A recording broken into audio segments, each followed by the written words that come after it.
All right, so let's go through this. This is the definition of proportional, something that's proportional.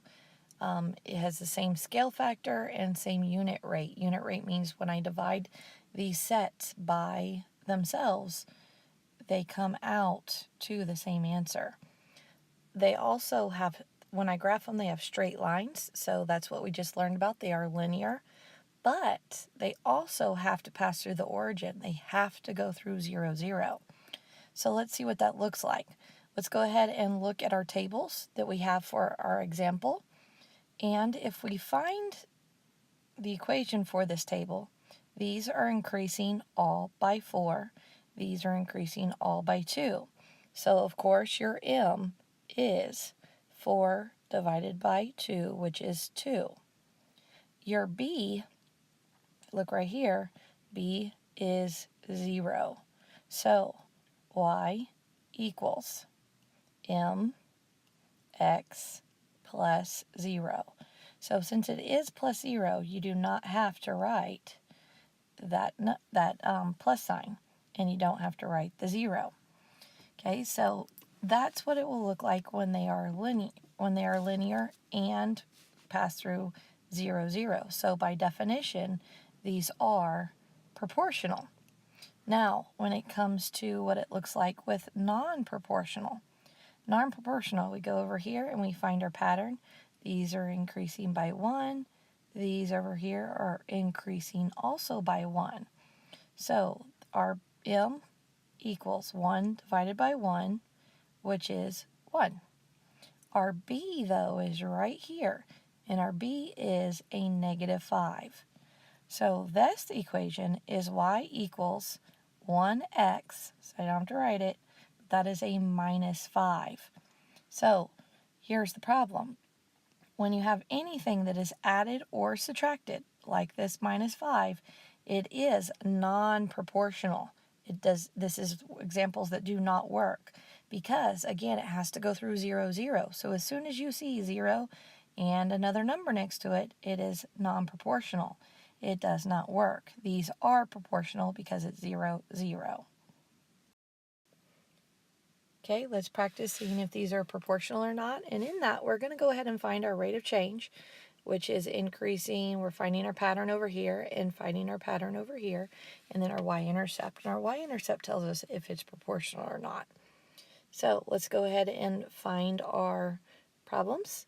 First off, let's go over here and say, oh, all of these are increasing or decreasing, by 3. All these are increasing by 1. So your slope, or your rate of change, is negative 3 over 1, which comes out to a plain old negative 3. Your B, your y-intercept, you have to find that 0. Now, the 0 would be back here. And if you backtrack, you're going to have to say, okay, they're increasing by 3 going this way. So negative 3 plus 3 will get you that 0 right there. So then you know 0 is 0, your y-intercept is 0. So y equals mx, and then you don't have to put the plus b, so that one is proportional. Now the second one, let's look at our pattern, and these are all the way down, increasing by 4, and these are all increasing by 2. So go ahead and jot that down, by 4, by 2. So m equals 4 divided by 2, which is 2. Your B is already labeled for you nicely. Across from your 0 is a 0. So now you could just put it all together. Y equals mx, and there's plus 0, so you don't need to write it. Okay, the next one, let's look and analyze it first. This is increasing by 1. This is, it's increasing by 2. Then increasing by 3. Then increasing by 4. Not a big deal. These, though, are increasing by 1s. So you automatically know it does not have a steady rate of change, a constant rate of change. So it is nonlinear, which we've already learned. So let's go ahead and label that. This is 1. That's increasing by 2, 3, and 4. Now that's all right as long as the other side is going at the same rate. But this is 1, this is 1, this is 1, and this is 1. So that is 1 over 1, the other one is 2 over 1, the other one is 3 over 1, and the last one is 4 over 1, and those are not equal to each other. So this is not linear. It won't form a straight line, and by definition, it has to be linear. So there's no equation to write. Next, let's go ahead and find our pattern over on this side. Okay, this is negative 15 to positive 15, that's 30. Okay, 30 more. Oh, we're doing good. 30 more and 30 more. So all of those we could go ahead and label as increasing by 30. So that's a good sign. There's a pattern over there. But the other side, let's look at it. These are increasing by by 2 right here, 2 more, 2 more, and 2 more. So that is then working. Those have a pattern of 2. So let's go ahead and figure out our M equals 30 divided by 2, which is 15. It's 15. Okay, now our B then, you're looking for the 0. So you've got to find that falls between a 1 and a negative 1 right here. And what falls between a 15 and a negative 15 is also a 0. So my B is a 0, even though it's not nicely labeled for me. You just look for what falls in between those numbers. And then you can have your equation, y equals 15x. And you don't have to put the plus 0. So number 1, 2, and 4 are proportional, and 3 is not even linear, so it can't be proportional. Okay, so just a quick view of whether they're linear or not. By definition, they have to be a straight line.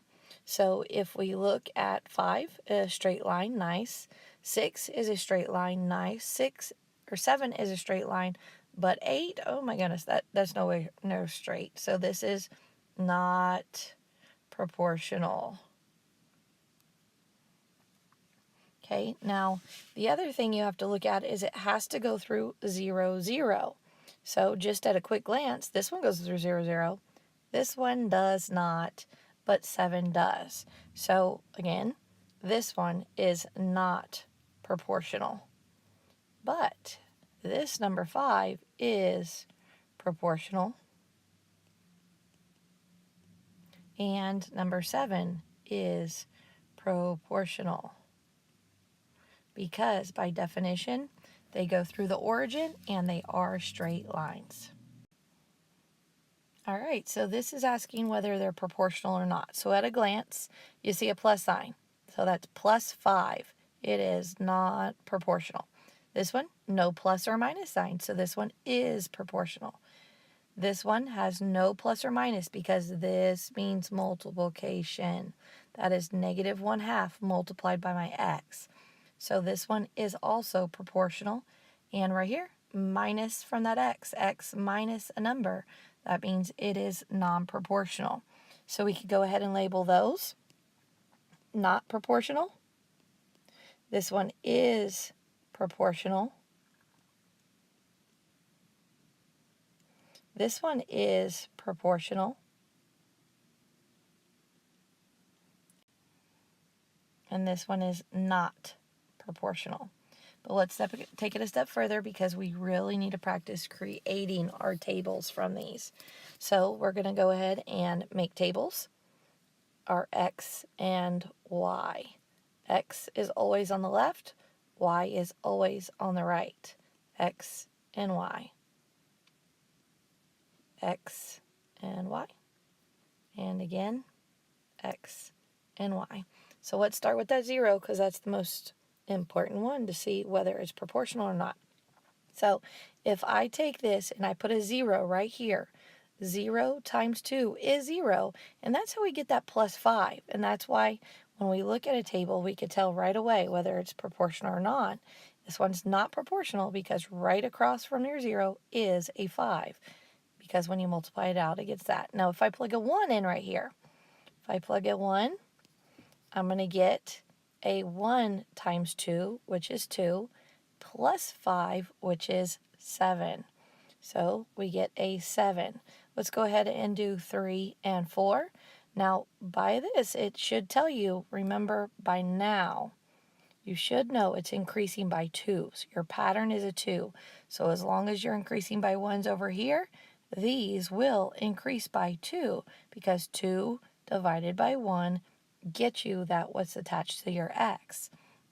So that means this is plus 2, 9, plus 2, which is 11. It's really quick and easy. Now on the second one, number 10, you're looking at, and there's nothing added here. So that automatically tells you it's proportional, and it also automatically tells you that a 0 is a 0. Because if I stick in a 0 and I multiply it times 5, I get 0. So let's find the rest of them. Let's do 1, 2, 3. So if I plug in a 1, 1 times 5 is 5. And then you could just figure out, hey, I'm increasing by 5s on this side because that is your rate of change.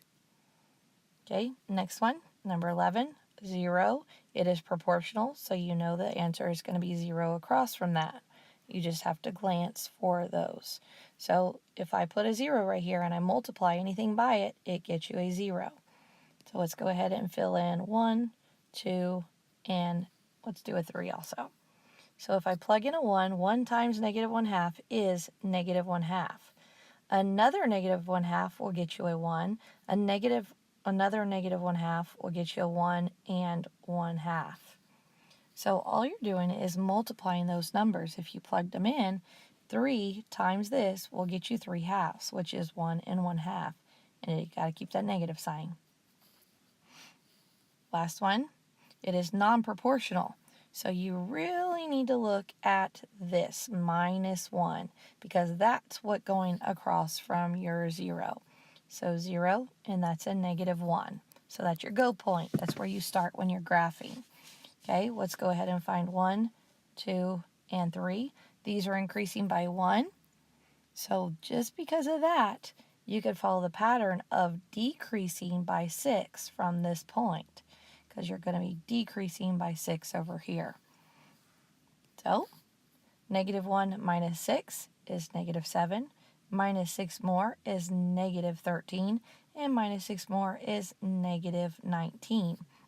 You could check that by just looking and plugging in like a 2. If I plug in a 2, 2 times -6 is -12. Minus 1 more will get you -12. Minus 1 is -13. That's where that comes from. So we did follow our pattern correctly. Okay, now go ahead and start your homework. Make sure to write an equation on number 1 through 3, just like your foldable number 1s through 4. For the questions down at the bottom, make sure you get out your inequalities foldable for those 2 inequalities problems where you are going to divide by a negative.